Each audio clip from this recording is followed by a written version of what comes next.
Hello, good evening once again. Welcome to today's section. Between 3 p.m. to 6:20 p.m. today, 18 July, we had our practical lesson or section at a CBS behind the Ghana School of Law in Mokola,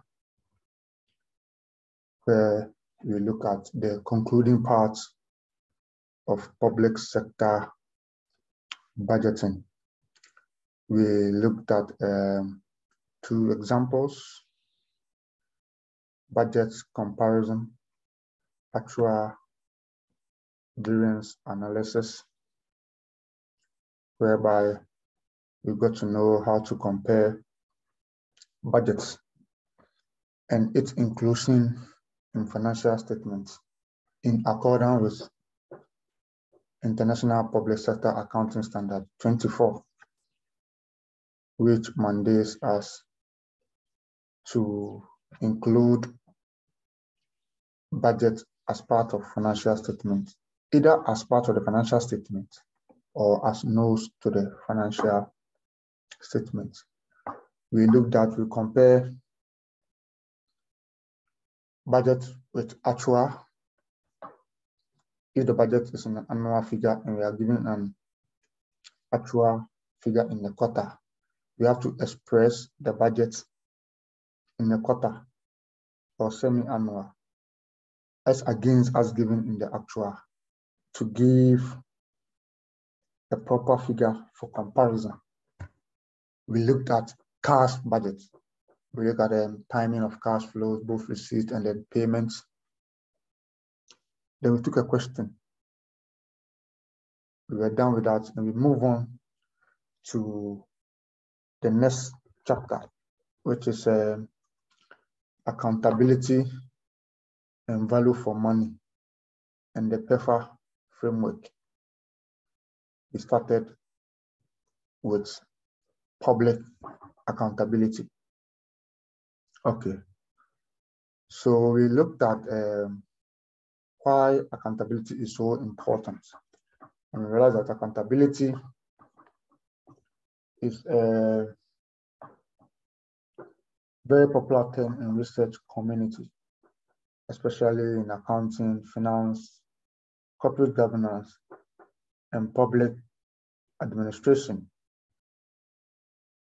We look at what is meant by public accountability to ensure where public officials are accountable or answerable for what has been accomplished by way of the little resources we have entrusted into their hands. By this, I mean taxes and other state funds and property in their possession. We look at how public accountability is so important. We realize that where there is public accountability, it ensures better performance of public officials and institutions. It also ensures value for money, and it promotes transparency. These are some of the things we've already looked at, which we are familiar already. Then we look at the disadvantages. Anything that has an advantage obviously has a disadvantage. So we said, what are some of the shortcomings of public accountability? It may bring about huge agency costs between principal and agents. In this case, the citizens are the agents, whereby public officials or government workers are the agents. We want better delivery of service by way of equal distribution of income, but they are in there, public officials are in there for their interest, better condition of service, salaries, and others. Then also look at lack of measurement of accountability. Yes, measuring accountability in the public sector is very difficult and subjective by using means such as the 4 E's: economy, efficiency, effectiveness, and equity. These are subjective figures which make accountability or measurement of performance very difficult in the public sector. Then again, we move on to the structures of accountability. By structures of accountability, we mean what institutions, what structures in Ghana make sure that public sectors are held accountable for their actions, for the monies, the resources we've entrusted into them, which institutions. Don't forget, this could form part of an exam question. You could be asked to list or mention 5 structures or institutions in Ghana that seek to ensure or enhance public accountability. Obviously, one you can mention is the Parliament of Ghana, Controller and Accountant General, Ministry of Finance, Ghana Audit Service, Internal Audit Agency. Yes, these are structures or institutions that ensure accountability in the public sector. We look at the role of the Public Finance Committee. Public Finance Committee in ensuring public accountability. We said they examine agreement on international loans and they monitor the foreign exchange receipt and payments and transfers of the Bank of Ghana. We look at all this. We move on to the role of Public Account Committee. Now, don't confuse the two. The first one is the role of Public Finance Committee, and then the role of Public Account Committee. Then we move on to the role of Ministry of Finance in ensuring public accountability. These are things Ministry of Finance we've done already, I think some 3 or 1 month ago. So we moved on from there. Then we look at the role of Controller and Accountant General. We also look at this. So we skipped and then we move on. Then we go to the role of Audit Service in ensuring accountability. And this was where we ended the lecture for it to be continued on Monday, 20th June 2022. But I deem it very necessary to do this pre-record and send you ahead of time so that if we can't meet on Monday, I just share this with you on the YouTube page. You listen attentively, follow. I'm going to share a screen with you shortly. You follow the same thing, and then you prepare a little notes. If you have any questions, concerns, suggestions, you can comment there in the YouTube comment section, or when we meet in class on the 25th, a week today, you can bring your questions so that we address them in class. Next week, Saturday, which is 25th, we'll be looking at more practical or calculation questions. For the online, the Zoom and then the YouTube is going to be based on the theory aspect. Remember, the exams, especially public sector accounting, is about sometimes 60 to 80% theory. Then the rest are practical. So we are going to do this so that we can finish the syllabus very early. So in some few minutes, I'll be sharing a screen where I will be continuing from there. Sharing a screen where I will be continuing from.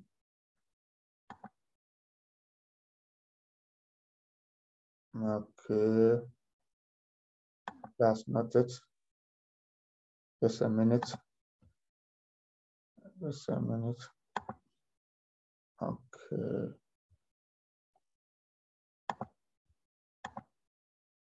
So I'm sharing the screen.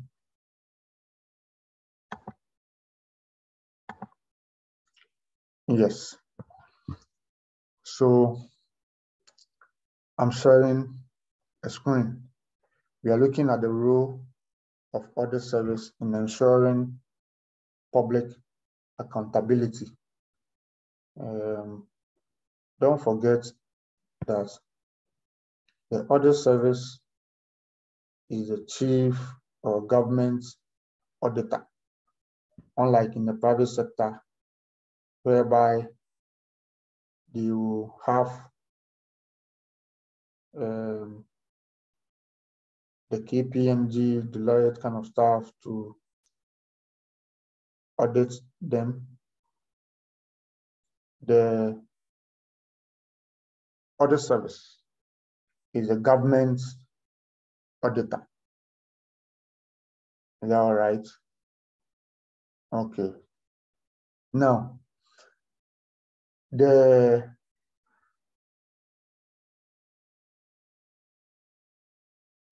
audit service of Ghana is responsible for the audit of all public accounts. So all public accounts, name any public office you know in Ghana. Is it Ministry of Defense or Ghana Armed Forces, Ghana Police Service, Ministry of Health? Any institution that gets its funds from the national or budgetary allocation or any subvented entity is being audited by the Ghana Audit Service. Now, Article 187, the public accounts of Ghana and all public offices are accepted by the government, subject to the audit and report by the Auditor General. Yes, every year, the Auditor General audits all accounts of any public office in Ghana. So the role of the audit service in ensuring public accountability is to audit all public accounts. Now, when there is an audit, it means more practices and malfeasance and other irregularities will come out in audit reports. And so people will rather seek to do the right thing because they know if they do the bad thing, they'll be held accountable. So that is an oversight responsibility of the audit service in ensuring accountability. The next one is audit of foreign exchange transactions through the Bank of Ghana. Yes, by foreign exchange transactions, you all agree with me, we're not looking at domestic kind of stuff. We are looking at international transactions, foreign exchange through the Bank of Ghana, which is the bank or the Bank of Ghana, where government or Ghana, our bank account is. Foreign exchange transactions, foreign exchange between Ghana and other countries or entities domiciled elsewhere in Ghana. The third one is the audit of statutory corporation, such as state enterprise, public commercial accounts. Yes. By point C, audit of statutory corporation, we mean what? Government business entities. Government business entities, the GBEs. So you know examples of a GBE. NIB, what again? ADB, yes. GCB, all these are government business enterprises, GBEs. Then submission of Auditor's General report to the Parliament. So the Auditor General doesn't just audit for audit purpose or sake. After auditing, he sends or submits this to the Auditor General, Parliament. Then Parliament will examine where there are irregularities. You will be called to Parliament to come and answer questions, queries for your actions, where things didn't go right. So these are the roles Parliament Audit Service perform in this regard. All right. Let's look at the role of the Appropriation Committee in ensuring public accountability. When we say Appropriation Committee, you should know the definition of what an appropriation is. For committee, I know you know, but appropriation is something we've looked at already, and I'm believing you already know. When we say appropriation, what do we mean? We've looked at things like balance of appropriation, expenditure in advance of appropriation. If you look at all this, all right. So the Appropriation Committee is a committee set for passing the Appropriation Act to authorize the budget after examination of the various committees. Yes, a committee set up for passing the Appropriation Act. Remember, we said when the finance minister raised the budget, all those things are mere proposals. So we call them appropriation bill. Once it is accepted, the appropriation bill is accepted, it becomes an act, and therefore the budget is a law, ready for revenue collection by way of taxes and payments by way of disbursement of funds through cash release instructions or warrants. All right. So it consists of the whole House of Parliament. Yes, when we say the Appropriation Committee, you know, every November by the 15th, when the Minister of Finance reads the budget and is reading it, and you see Parliament sometimes holding placards and kind of things. Yeah, those kinds. So the whole House of Parliament make up the Appropriation Committee for the approval of the appropriation bill into an Appropriation Act. So it consists of the whole House of Parliament. When it's fit to pass the Appropriation Act, what do? They do the following. They receive appropriation bill for examination. Yes, these are things we've already looked at. They receive what appropriation bill for examination in order that they will authorize the bill into an act. They also ensure that the vote ambit is in line with government objective. Yes, they ensure that the vote ambit is in line with government objective. Keyword you need to underline here is vote. What is a vote? That is something we've already looked at in class. All right. The Appropriation Committee also suggests improvements in the votes submitted for approval. Like I said, when the budget is being read, they are mere proposals. So the whole House of Parliament also suggests some improvements in the votes submitted for approval. A classical case study is the first e-levy of 1.75, and then a downward revision to 1.7. Remember? Okay. Then point 4. The whole House of Parliament or Appropriation Committee also authorizes appropriation bill to Appropriation Act. It's as simple as that. Self-explanatory. Okay, let's look at the role of Audit Committee of Parliament. Do not confuse the role of Audit Committee of Parliament with the role of Audit Service. Okay. The role of Audit Committee of Parliament. So this Audit Committee of Parliament is made up of 5 members. You could be asked in the exams for the composition of the Audit Committee in Parliament. 5 members,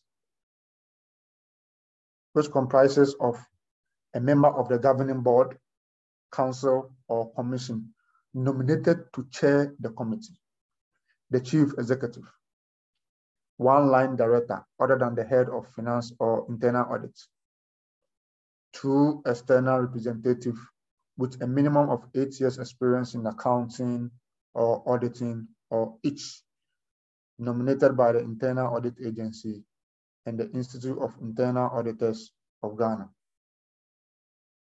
So How does this make up the 5? The first one, a member of the governing board, council, or commission nominated to chair the committee is 1. The chief executive is 2. One-line director is 3. The last point, 2 external representatives with a minimum of 8. So 2 plus 3, now making 5. All right. You could be asked of the composition of the audit committee of parliament as part of a question in the exams. Please take note. Now, what are their roles? The audit committee in parliament. They are mandated to ensure the implementation of the recommendation in the audit report. You see, don't forget, we look at the role of audit service.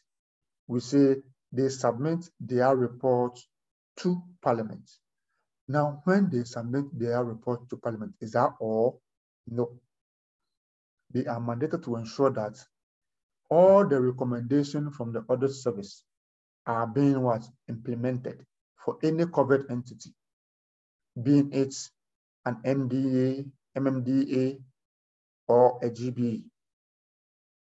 Point 2, they also follow up on the Auditor General and Public Accounts Committee recommendation. Yes. So they are like a follow-up rule, isn't it? A follow-up. What somebody has recommended, is the thing being adhered to?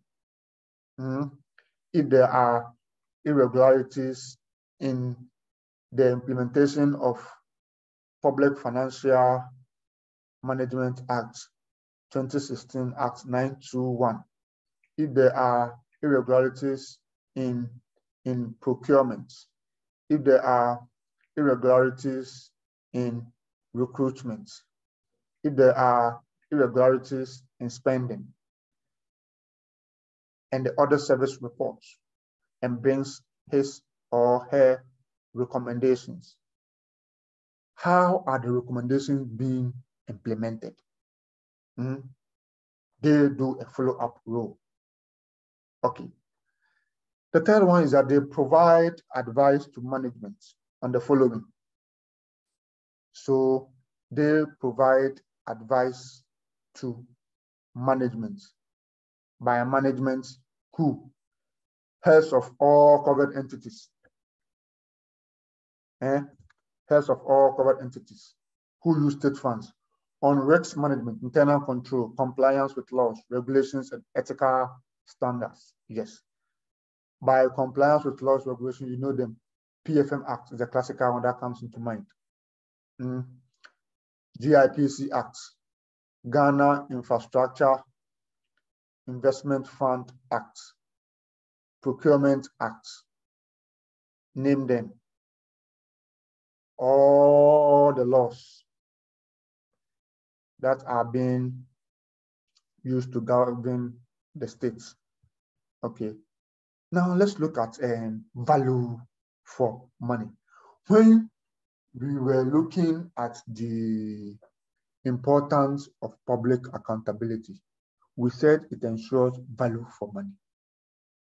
Very often we hear public officers or officials making use of the term, it ensures value for money, value for money. What is value for money? Now, value for money assesses whether or not an organization has obtained the maximum benefits from goods and services it acquires and provides within its resources. So if you're a state institution and you are being given state money from the national appropriation or budgetary allocation, what you use the money to do? How has the state or the citizen benefited from the monies or the funds you've been given? Is there a maximum benefit from the goods you have produced, from the services you are rendering, with the little resources you've been given from the national office or the consolidated fund, what have you done? So that's what we mean by value for money, assessing whether or not a government entity or a covered entity or a public institution has obtained the maximum benefits from the goods and services it acquires and provides within its resources. Yes, don't forget we said human in economics, human wants are insatiable and resources are what? Limited. So the little you are given, how do you ensure we receive benefit?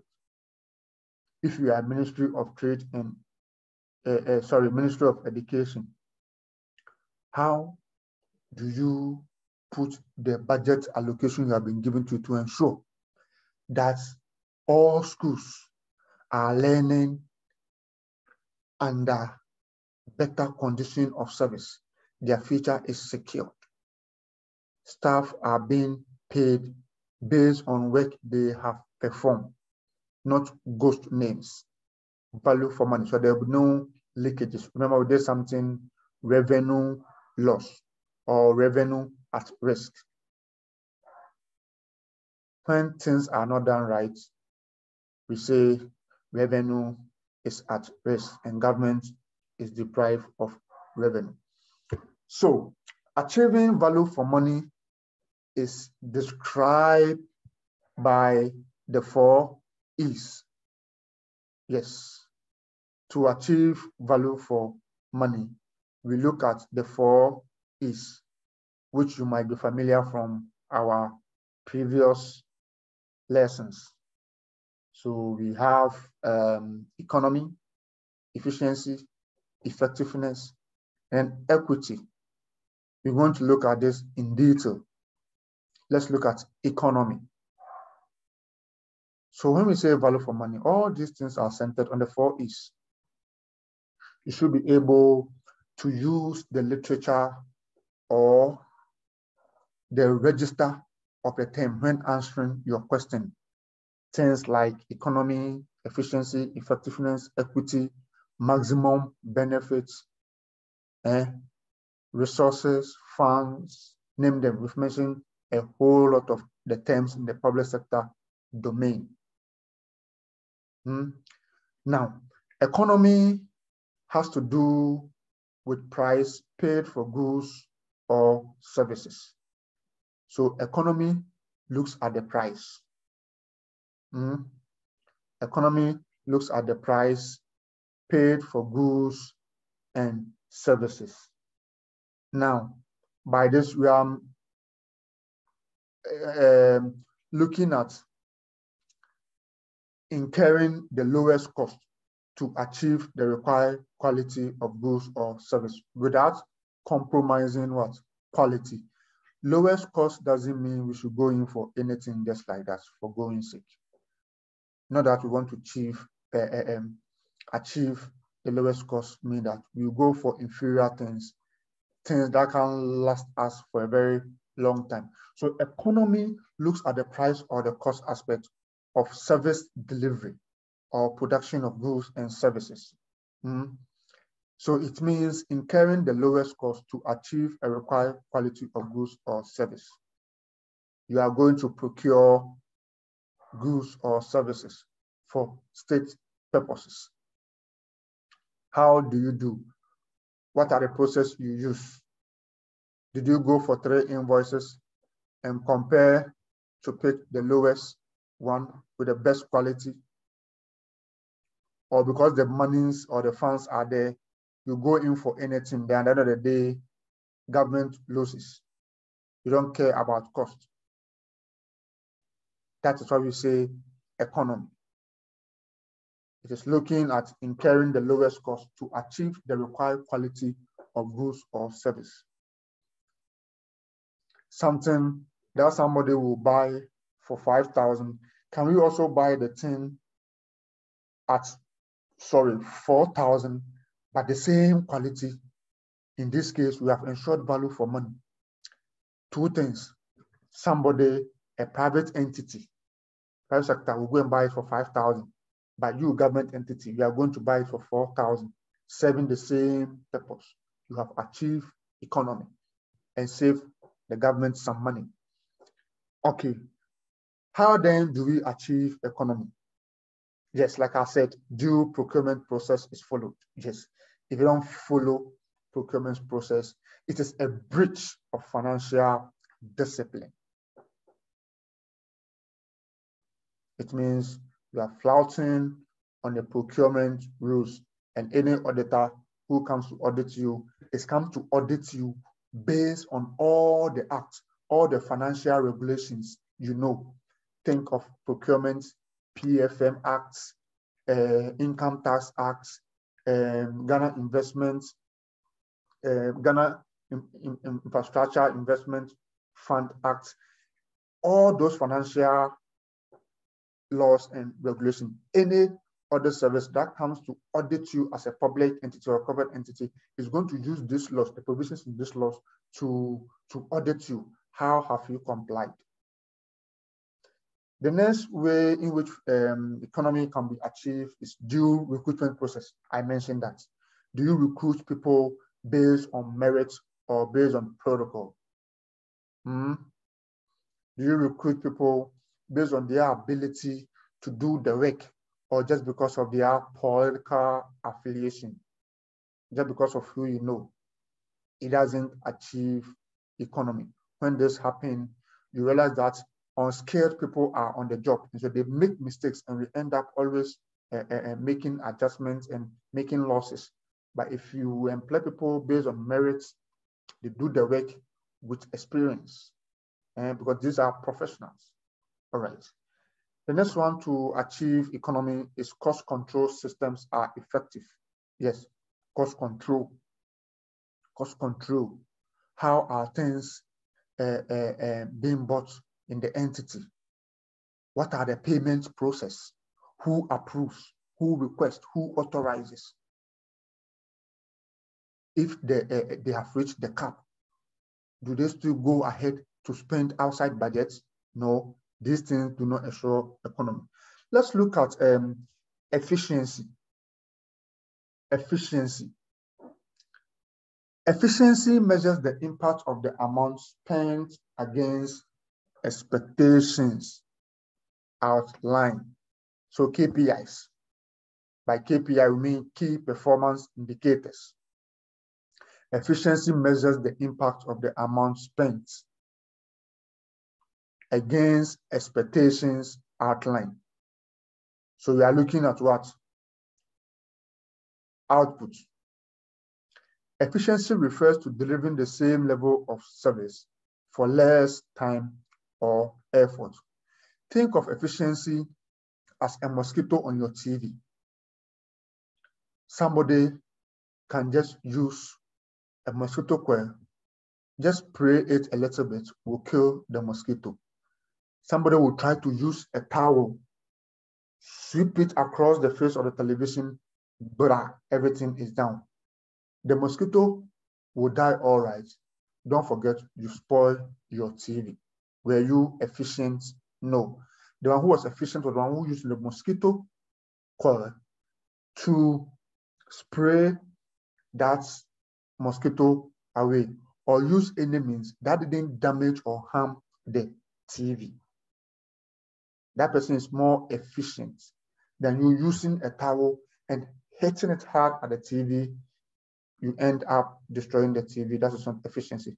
So efficiency refers to delivering the same level of service for less cost, time, or effort.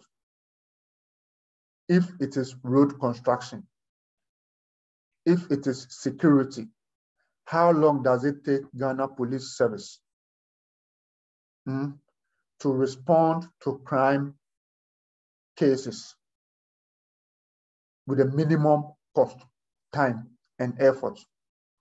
Fire service. How much will it take fire service to fight fire? What time does it take them to move their water, whatever they call it, to a fire site? Are they efficient? we are looking at efficiency, delivering the same level of service for less cost, time, or effort. So if our service have to tell us that they need to spend so much on their water before they can come and quench, and when before they have to come and quench the fire, they will even have to go and buy fuel before, and a whole lot. They are not being efficient. Meanwhile, they've been giving government money to run. Have they planned their activities very well to ensure that at any moment in time, they respond to emergency as and when they appear? Efficiency. How do we achieve efficiency? Okay. Efficiency results when the right quality of material is procured. Yes. If government is going to buy ambulance, how does the unit during the procurement of the ambulance ensure that what is being procured is going to serve its purpose with less cost, time, and effort? If you go and buy something that within 1 month, 2 months, 3 months, you have to go and do servicing, maintenance, or after sometimes the asset will be damaged, that is not efficient. So efficiency occurs when the quality of material is procured and not inferior materials, when right competencies and skills are engaged, not based on protocol or who I know or who you know. Then when the right technologies are being used, not when using old method or ways of doing things. How can we be using typewriter in this modern era when there are iPads, laptops, name them, that can do things faster? Okay, that is efficiency for us. Let's look at effectiveness. Effectiveness is delivering a better service or getting a better return for the same amount of expense, time, or effort. Delivering a better service or getting a better return. Okay, so I interchange output for efficiency. So effectiveness is rather for output. Okay, yeah. Effectiveness has to do with output, delivery of service. Output, delivery of service or goods. Getting a better return. What you have input in. What is the output? Okay. Effectiveness is achieved when goals are set and communicated. When review systems as internal audits are working. It means all the regulations, systems, and procedure, if they are being followed, it means there's effectiveness. Equity. Equity is concerned with the degree to which everyone benefits from the amount spent. Yes, by equity, we mean fair distribution of income. Fair distribution of the national cake, so that we don't only establish the good schools in Accra, Kumasi, Cape Coast. We go to other hinterlands where people want to access quality education, healthcare delivery, transport services, and other social intervention, security, police stations, modern ones being established in the hinterlands to fight crime and robbery. Okay, equity. Equity means ensuring that benefits from goods or services are fairly distributed. Now, when we are spending, or whenever we want to spend, economy means we are spending less, or we have to spend less. And then effectively means spending well. And efficiency means spending wisely. So in spending, economy, spending less has to do with cost. Effectively, spending well, efficiency, spending wisely. Remember the mosquito example I cited. Kill the mosquito wisely. Don't use a towel or throw an object at the TV. You're not spending wisely if you do that. Effectively means spending well. Yes, you've really spent well, and the output coming from whatever you've spent is something to write home about and encouraging. Okay. Now, there are some mechanisms that we can use to ensure value for money in the public sector. Mechanism that we can use to measure value for money in the public sector. Yes.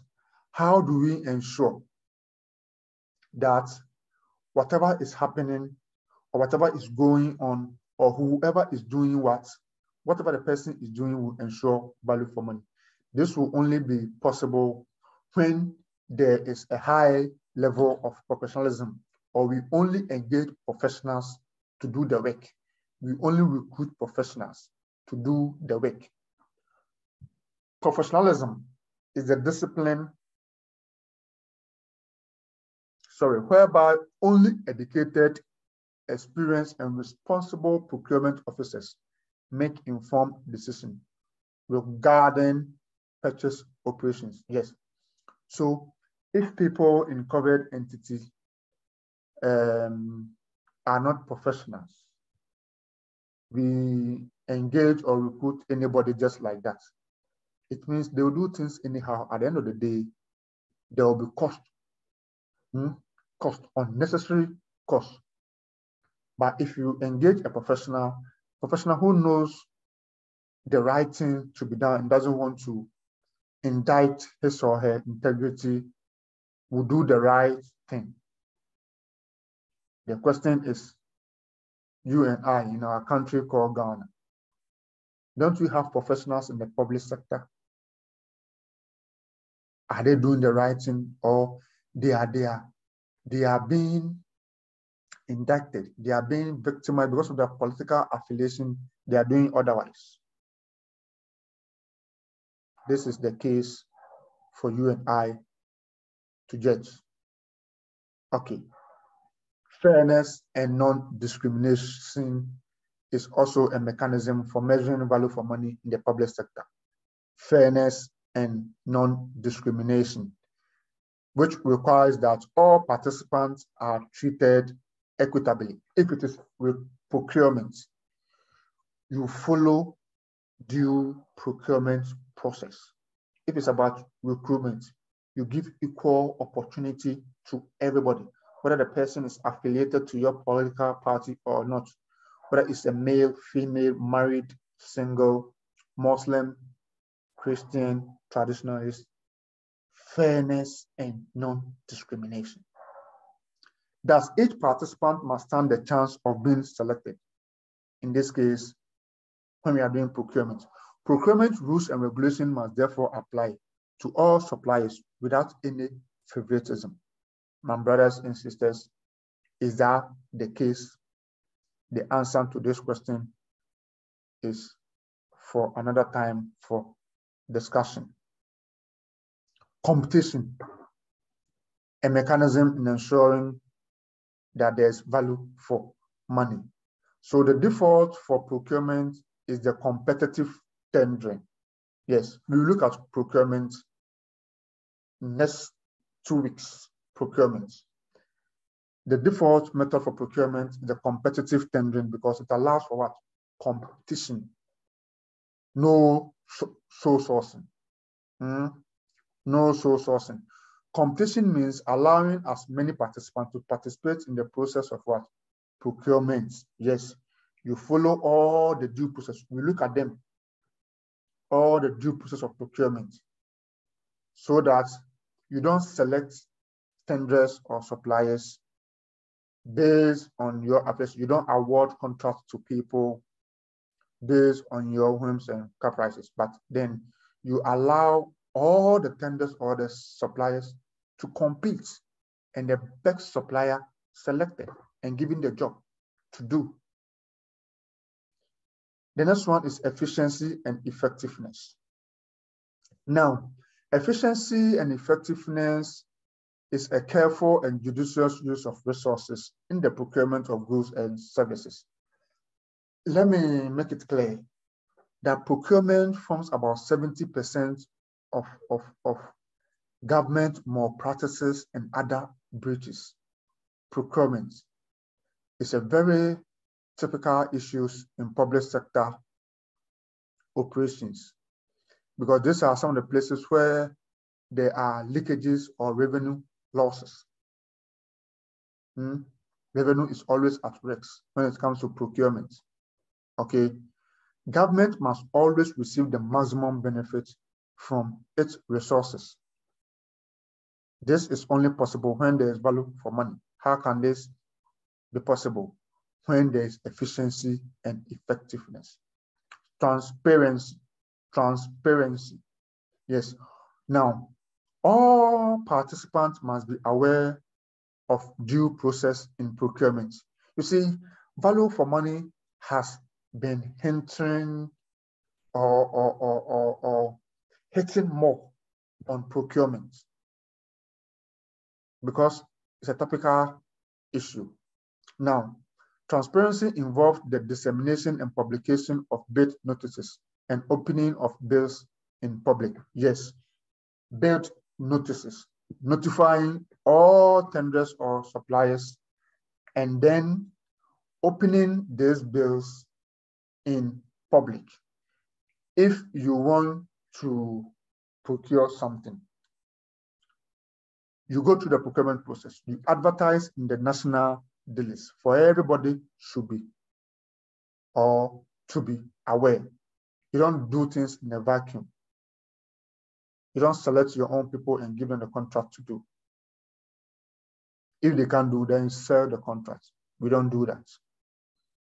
Economic benefits.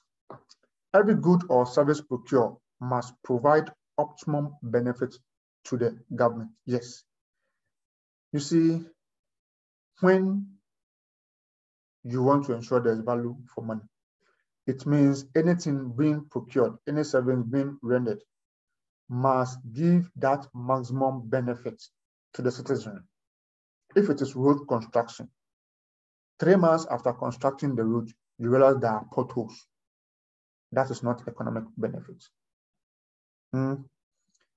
6 months after procuring, let me say, ambulance or police vehicle, all the vehicles have broken down. Economic benefits. Now, people need the ambulance for emergency service. There are no ambulance. Crime scenes are increasing. There are no police vehicles or motors to change armed robbers. That is not economic benefit. So these are the mechanisms that can be used to measure what value for money in the public sector. There are others which you can read on your own on the screen. That is accountability, conformity to laws, whole life costing. Okay, so that is that. Let's move on to challenges for value for money in the public sector. Challenges for value for money in the public sector. The meeting will end in I think it's a 40 minutes lecture. So after 40 minutes, I don't know how much I have been talking since I began. So after every 40 minutes, the meeting will go off. If it does, I'll post the next section again. I'm using the limited version, not the paid version. So after every 40 minutes, you have to expect a break in coverage. So when it does happen, I'm trying to see whether I can track the time on my screen, but it's not anywhere on my screen that I have spoken for, let's say, 40 minutes or 30 minutes or 25 or whatever. I'm not seeing anything. So if it ends, it wasn't intentional, I'll do it again. I'll start not start knowledge, but I'll continue for another 40 minutes, which I'll share on the YouTube page for you to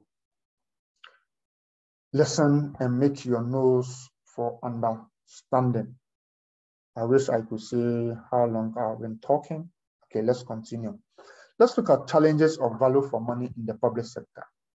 Yes, they are the mechanism to measure value for money, but there are challenges. One of them is that it is challenging to value public goods it's very challenging to value public goods since money is not the only measure. Yes, it's very, very difficult to value public goods since money is not the only measure. There are other measurements that the public sector can't be measured on, unlike the private entity, whereby they use accounting ratios, liquidity, profitability, gearing ratios, and other investment ratios to measure performance and how managers or management have performed by the funds entrusted into their hands by the shareholders of the company. In the public sector, measurement of performance or value for money is very, very difficult because money is not the only measure of performance. All right. Sometimes cost accounting becomes very difficult in the public sector. Yes, public sector entities cost accounting is very, very difficult. You can bear with me while some people are still doing cash accounting when we are moving from cash accounting to accrual accounting as per international public sector accounting standards. Sometimes the reporting in the public sector is very, very difficult and some way to understand. Public sector is characterized by a wide range of stakeholders with different and unclear expectations. Yes. Now, in the public sector, they have the largest stakeholders, the citizenry. Imagine the whole population of Ghana is at stake in whatever you are doing. International agencies are watching what you are doing. IMF, World Bank, government of other countries. Though you don't owe them any accountability, but you can't tell me you don't owe IMF if you have gone for a loan. But other investors, international investors are also watching. How is the investment environment in Ghana like? The political environment, those external forces that can hijack or hinder a multinational investor in coming into Ghana. The whole state, you have to make sure that everybody is catered for. Security, education, health, name them, social benefits.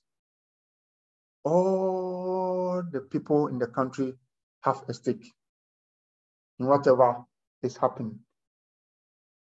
So this makes value for money in the public sector very, very difficult because you can't seek to meet the needs of all these stakeholders. Then the fourth point is inadequate skilled personnel in the procurement sector. Yes, in the procurement sector, people who do not have experience or non-professionals are just being engaged. And so whatever they do, they do. Lastly, inadequate measures for measuring and evaluation. Yes, in fact, the mechanism, the criteria to measure, to monitor and evaluate these things is even a problem. Even where there is people try to influence them. And this makes value for money very, very difficult. Let's look at leakages in value for money. Take note, we are treating all these things because these are likely examinable questions and the examiner can ask you anything We are not doing selective learning or selective teaching. We are treating everything in the topic, from chapter 1 to the last chapter, because everything is examinable. Leakages in value for money. Poorly designed programs and projects. Yes. If programs are poorly designed, it means in the first place, leakage or revenue loss is registered. Poor budgeting. Yes. We don't budget well.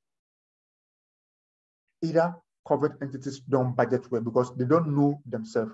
And so somewhere along the line, they end up spending more than what was budgeted.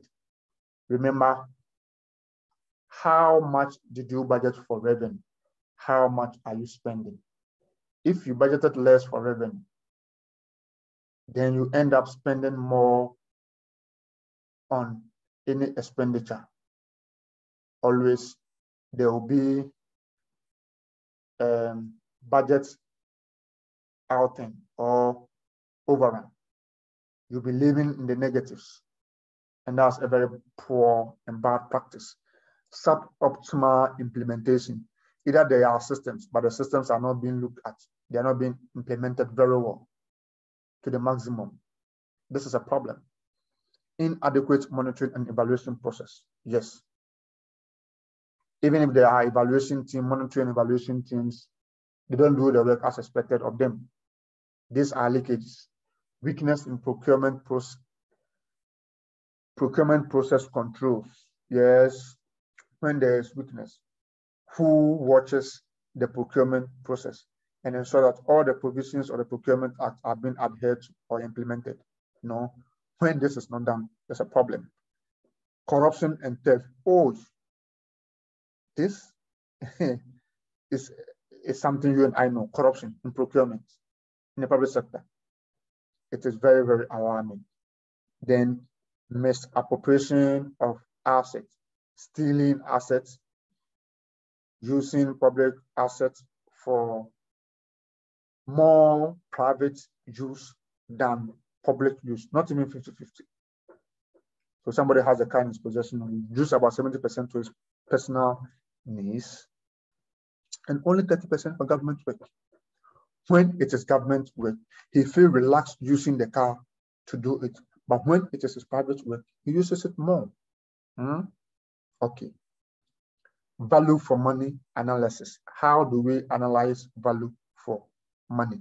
So value for money analysis, economy, efficiency, effectiveness, equity.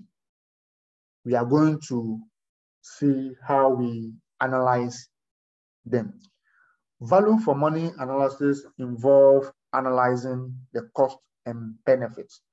So value for money analysis, you can say, is a cost benefit analysis. Is that all right? Okay. Value for money analysis involves analyzing the cost and benefits of a program and interpreting the critical indicators for assessing value for money. So it's an optimum combination of whole life cost. Whole life cost.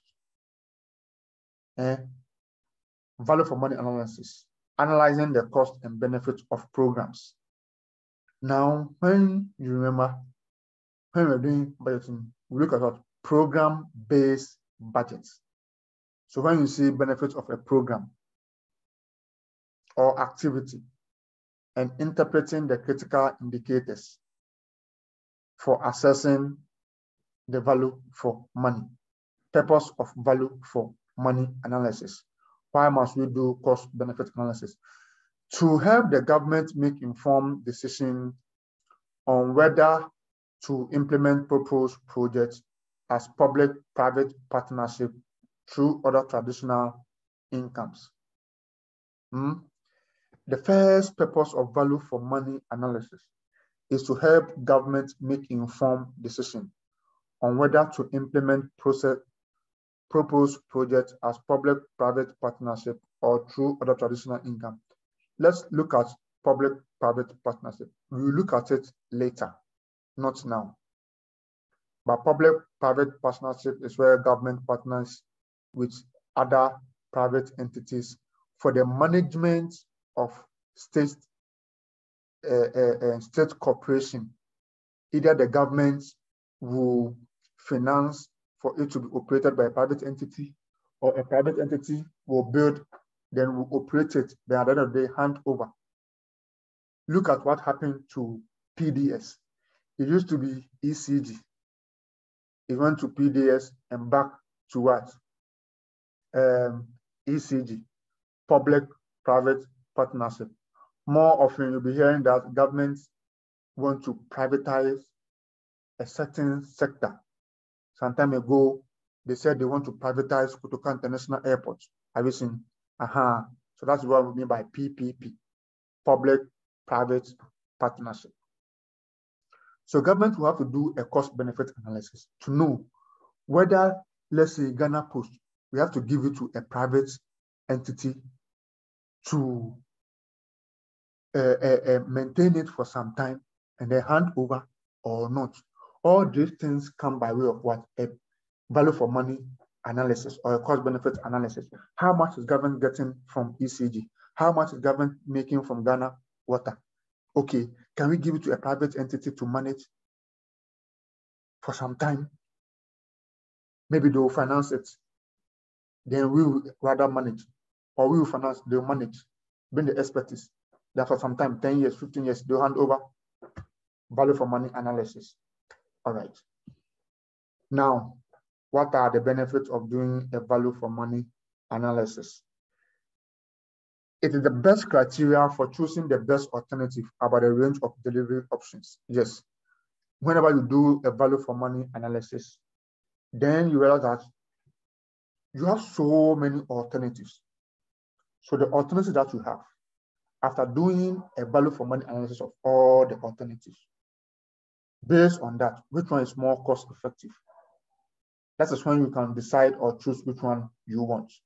So it's the best criteria for choosing the best alternatives among possible choices. Number two, it provides a clearer understanding of the need to do a whole life cycle costing for a project. Yes, a whole life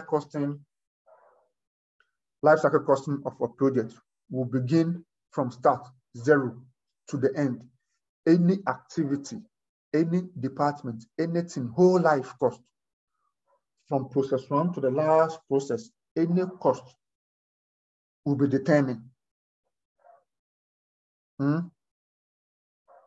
Then we compare to the benefits to be derived. That's a whole life cycle cost. Okay. It also generates political support because it broadens consultation on a chosen delivery method. Yes. It generates political support because it broadens consultation on a chosen delivery methods. Political support. Governments do not know, or sometimes they engage private entities, professionals, experts, for wider and broader consultation on an issue. After consultation and everything, this helps to broaden government's knowledge about things that he does not have knowledge about. Okay. That brings us to the end of value for money. Now let's look at Pefa. I like Pefa because the examiner likes asking questions on Pefa. Almost every year, a question on Pefa drops in the exam. Pefa means public expenditure and financial accountability. I like Pefa. You could be asked, define Pefa. What is Pefa? Okay.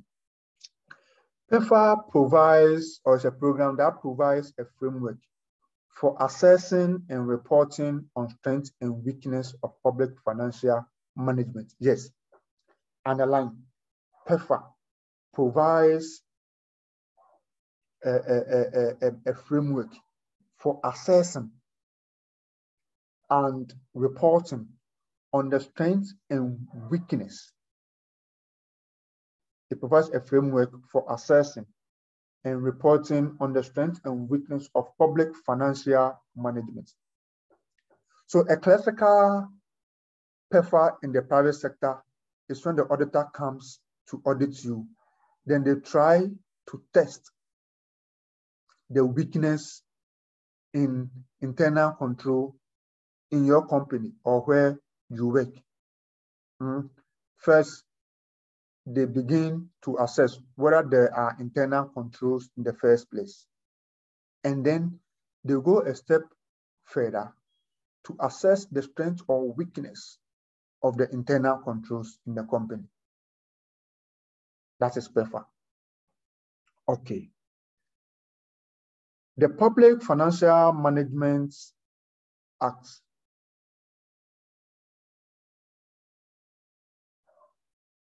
strengths and weakness of public financial management. Yes, which is the Public Financial Management Act. We are talking about Act 921. Using quantitative indicators to measure performance. Using what? Quantitative indicators and not qualitative. Pefa provides a framework for assessing and reporting on the strength and weakness of public financial management using quantitative indicators to measure performance and not qualitative. It means here we're going to use what? Figures. All right. Now, the Pefa framework includes a report that provides an overview of the public financial management system and evidence-based measurements against 31 performance indicators. Yes, take note of this. Pefa has 31 performance indicators, but then it has 7 pillars. The performance indicators are how many? 31, but the pillars are only 7. Pefa provides an assessment of the implications for overall system performance and desirable public financial management outcomes. Try and get everything we are looking at here in respect of Pefa. These are the definitions. These are the frameworks. These are the features, or these are the things that Pefa seeks to achieve. Pefa is a tool that helps government achieve sustainable improvements in public financial management practices. Yes, it's a tool that helps government achieve sustainable improvements in public financial management practices by providing a means to measure and monitor performance against a set of indicators across the range of important public financial management institutions, systems, and processes. The Pefa is a methodology, and the Pefa methodology draws on international standards and good practices. Yes, the Pefa methodology draws on what? International standards and good practices on crucial aspects of public financial management as identified by experienced practitioners. Is that okay? The Pefa also provides a framework for assessing transparency and accountability. Are you getting the features or the definitions or the framework of Pefa? You could be asked this in the exams, so take notes. Pefa provides a framework for assessing transparency and accountability in terms of access to information, reporting, and audit. So, if the citizen, have you heard of Right to Information Bill? If somebody wants information, if your management or your manager wants information, if the Ministry of Finance wants information, reports, if Controller and Accountant General wants information, how accessible are this information from all covered entities? How transparent and how is accountability in terms of access to information, reporting, and audit? How often do you produce information in your covered entity or your public sector? How often do you report? How often are those reports audited? And dialogue on Pefa policies and then actions. So Pefa considered the institutions, laws, regulations, and standards used by governments in the public financial management process. And Pefa goes on to examine the results arising from the operation of public financial management in key areas such as what? Budgets, outings, yes, budget outing. We look at budget outing today, isn't it? Okay. Effectiveness of control, internal control, how effective? What are the payment process? Who requests for payments? If somebody has to request for payments, what are the things to be done? Who approve? What is the maximum amount of cash that can be paid? Do you engage in more cash transaction or checks and then transfer? What are the processes? In passing a journal, who approves a journal in the office for the journal to be passed? How often does people comment on memos that goes around to ensure that everybody is in known of whatever is going on? If there is to be a procurement of a major capital expenditure or loan going to take on a long-term liability, is there a board resolution that sat down to agree internal control processes, systems? Do they exist? Pefa seek to assess and measure all these things using quantitative indicators. Now, Pefa also scores and reports, or Pefa scores and reports allow all users of the information to gain a quick overview of the strength and weakness of a country's public financial management system. Don't forget, when I began, I said Pefa uses what? Quantitative indicators. So it's a score.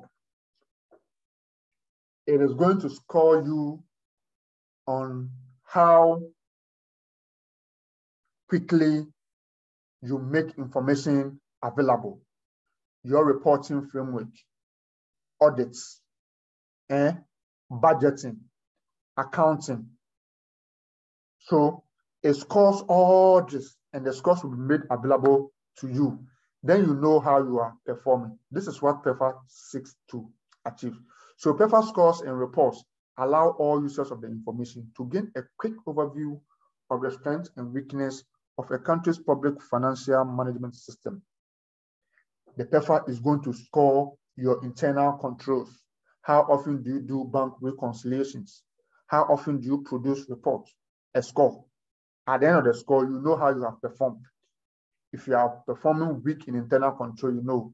Accounting and reporting, you know. Auditing, budgeting, you know. Remember, I said there are 31 performance indicators with 7 what? Pillars. So it scores in that order. Is that okay? All right. Users also see the implication of the overall performance results for the key goals of fiscal discipline, strategic resources allocation, and efficient service delivery. Is that okay? Now, what does Pefa assess?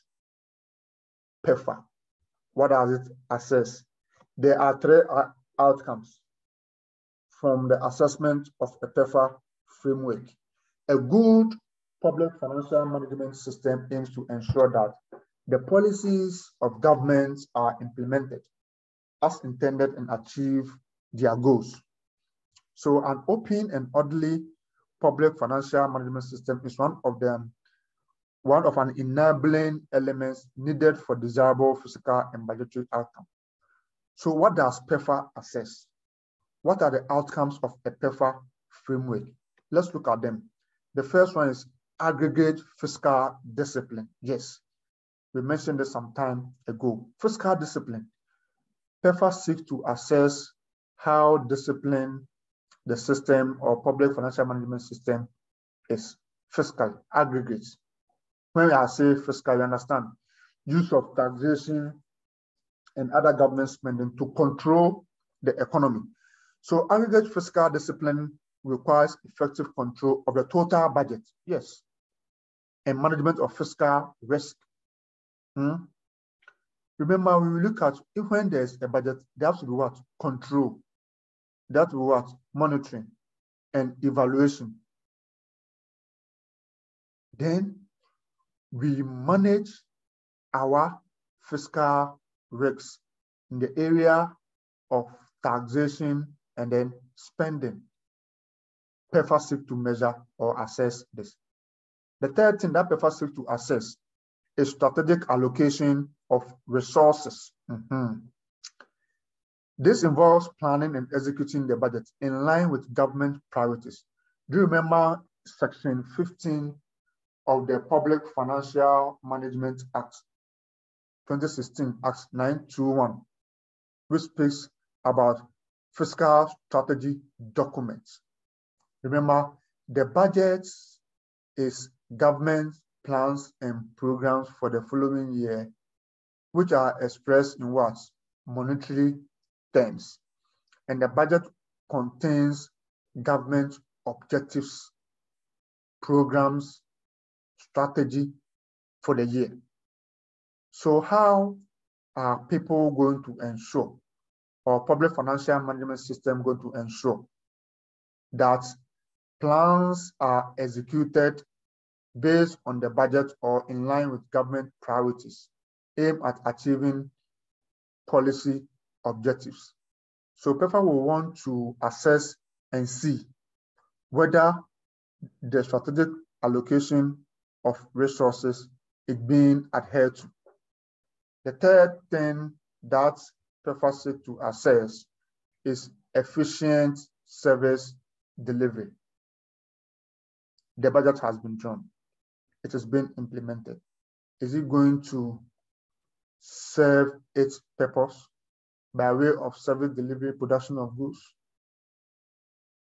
at the lowest price, but not compromising quality to all the citizens to be able to buy fair distribution of resources? This requires using budgeted revenues, taxes and other non-tax revenue, to achieve the best level of public service within available resources. So these are the three main things that Pefa assess, or the outcomes of Pefa. Now, let's look at the 7 pillars of Pefa. The 7 pillars of Pefa. The 7 pillars of Pefa. The 7 pillars of Pefa. Remember, I said 7 pillars. 7 pillars, but 31 performance indicators. The first pillar of the Pefa framework is budget reliability. So if you are a country or a public sector entity, your public financial management strategy or system, how does it ensure that your budget is reliable? You can be asked the 7 pillars of Pefa in an exams. So the government's budget is realistic and is implemented as intended. This is measured by comparing actual revenues and expenditures with original approved budgets. Budget reliability. If we have budgeted to collect so much or to spend so much, okay, this is what we have done. Now, how reliable is it that what we have budgeted to spend, we are not going to spend more? If we spend more than what has been budgeted, our budget is not reliable. If you want to collect X amount, then we don't end up collecting X amount by way of revenue. It means we didn't prepare a good budget. What went into the plan during the planning stage of the budget? What went in that we weren't able to budget well for revenue collection? So how reliable is your budget? Pefa will want to know and score that government entity, that covered entity. Okay. The next second of the 7 pillars of Pefa is transparency of public finances. Yes, transparency of public finances. Information on public financial management is comprehensive, consistent, and accessible to users. Yes. To achieve this, it can be done by comprehensive budget classification, transparency of all government revenue and expenditure. Yes. Sometimes, if the revenue in question, some revenues have been hidden somewhere. We don't know where the funds have been diverted to. Is that okay? Of all government revenue and expenditure, including intergovernmental transfers. Yes, one government entity has transferred funds to this entity, and there's no transparency. You can't trust, you can't trace anything. Transfers, publish information on service delivery performance, and ready access to fiscal and budget documentation. Yes, when all these things are in place, when people have access to fiscal and budget documentation, when information that are being published regularly are accessible about all government revenue and spending, that means there's transparency of public finances. That is the second of the 7 pillars of Pefa. Okay, let's look at management of assets and liability as the third pillar of Pefa. With management of assets and liability, we mean that effective management of assets and liability ensure that public investments provide value for money. Assets are recorded and managed.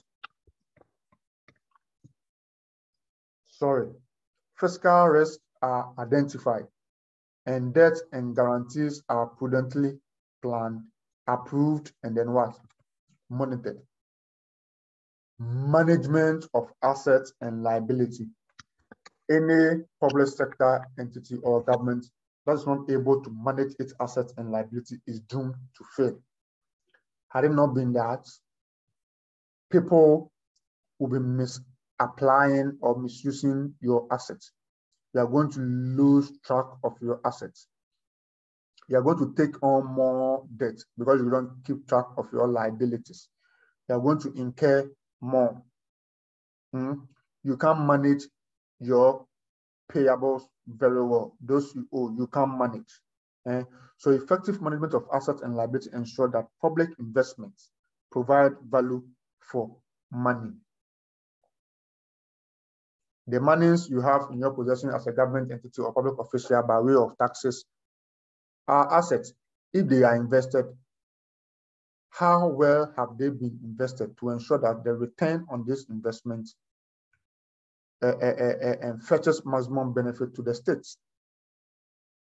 Assets are recorded and managed. Is there a fixed asset register? Is there a logbook to check movement of vehicles to ensure they are not being misused? Is that okay? Fiscal risks are identified. Areas where there will be revenue shortages. Debts and guarantees are prudently planned. You don't just borrow for borrowing's sake. Okay. The fourth one is policy-based fiscal strategy and budgeting. Yes. This one is talking, I think, is this section 15 fiscal strategy document, policy-based fiscal strategy and budgeting. The fiscal strategy and the budget are prepared with due regard to government fiscal policy, strategic plans, and adequate macroeconomic and fiscal projection. Good. When we're doing budgeting, you remember section 15, we talk about fiscal strategy documents. So policy-based fiscal strategy and budgeting is a fourth pillar of the 7 pillars of the Pefa framework. The fifth one is predictability and control in budget execution. Predictability and control in budget execution. When the budget is in process, is being implemented in execution, how do we control? How do we control? The budget is implemented within a system of effective standards, processes, and internal controls. Yes, ensuring that resources are obtained and used as intended. Yes, you don't do unnecessary varments. You don't do overspending. You don't pay when work have not been performed. You don't do overpayments. Budget execution. You pay based on approval. You spend within budgets. Predictability and control in budget execution. How effective are internal control systems in executing the budget? The fifth pillar, predictability and control in budget execution. Accounting and reporting, yes. Any public sector entity or even private sector entity or any entity that handles money, accounting and reporting is very key and that cannot be left out. And a public sector entity will be assessed with the Pefa framework based on this fifth pillar of the 7 pillars of Pefa framework. So accurate and reliable records are maintained and information is produced and disseminated at appropriate times to meet decision-making, management, and reporting needs. Yes, if a system of public financial management does not encourage accounting and reporting, then it means information cannot be laid hands on in a timely manner for it to be disseminated so that decisions will be made. So for public financial management system, accounting and reporting is very, very, very necessary so that management can make decisions and information must be timely produced so actions can be taken, being proactive than reactive. Timely production of accounting and reporting. Now, the last thing I want us to look at is accounting and reporting. Accounting and reporting. Sorry, we've looked at accounting and reporting. So the last pillar in Pefa is external scrutiny and audit. Yes. After producing the accounting, after accounting and reporting, the report must be audited. External scrutiny and audit. An independent examination of the accounting records to form an opinion as to whether the accounts have been prepared in line with relevant policies, regulations, standards, procedures, systems, name them. So public finances are independently reviewed and there is an external follow-up on the implementation of recommendation for improvement by the executive. When I mention and there is external follow-up on the implementation of recommendation for improvement by the executive, what comes into your mind? Public audit committee of Parliament, who perform follow-up recommendation by the audit service. Is that okay?